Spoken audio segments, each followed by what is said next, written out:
Hi, my name is Amy Weber. I am the co founder of Speak, Learn, and Play in Brooklyn. I am also a child therapist and parent coach. This month at Speak, Learn, and Play, we are talking all about expression. And today I want to talk about something that sits right at the intersection of emotional health, confidence, and connection. And that is authentic self expression. The core idea for today is this: self expression is identity in action. When kids express themselves through their interests, their opinions, creativity, humor, style, ideas, they're doing something incredibly important. They're answering the question, who am I in this world? And when children feel safe to express who they are, quirks, passions, unusual interests, big personalities, and all, they tend to grow into people who are more confident, more resilient, and more connected.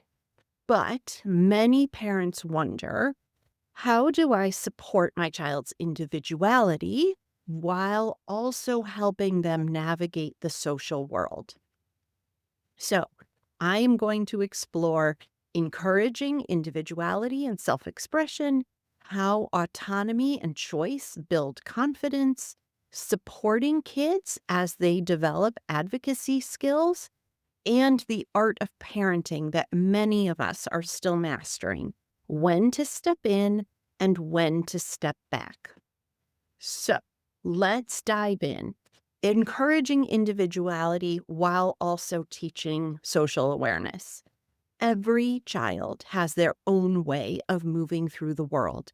Some kids are loud and expressive, some are thoughtful and quiet, some are deeply passionate about specific interests like dinosaurs or robotics or trains, mythology, Minecraft worlds, or the exact history of every subway line in New York City. And here is the thing: these passions and quirks are not distractions from development, they are only part of it. Special interests often become the foundation for learning, creativity, confidence, and even friendships. When children feel that their interests are welcomed rather than corrected, they internalize a powerful message: who I am is allowed here.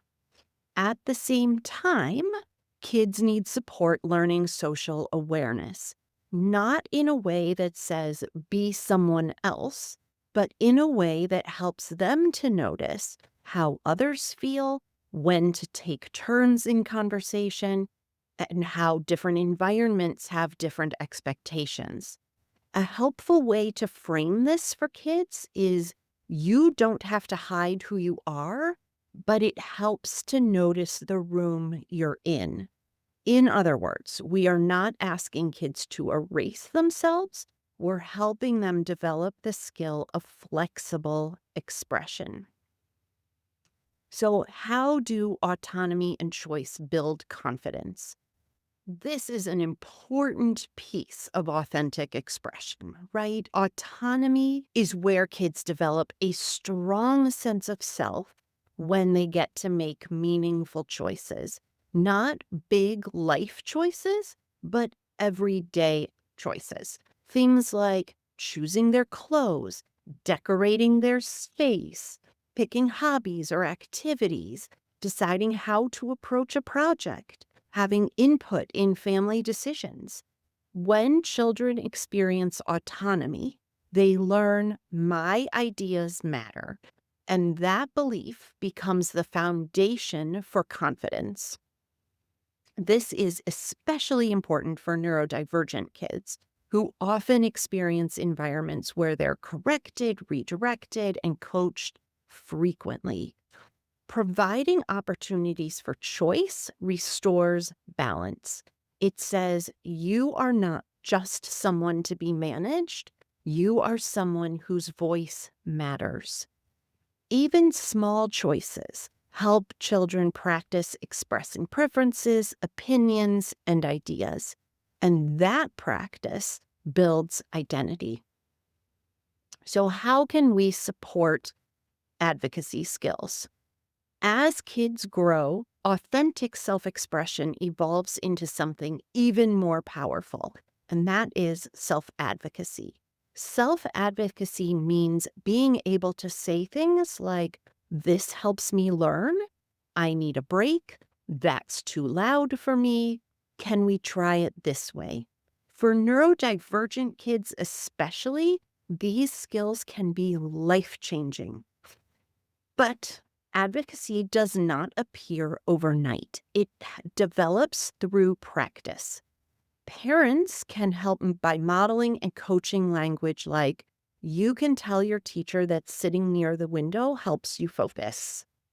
Or, if the game feels confusing, you can say, "Can you explain the rules again?"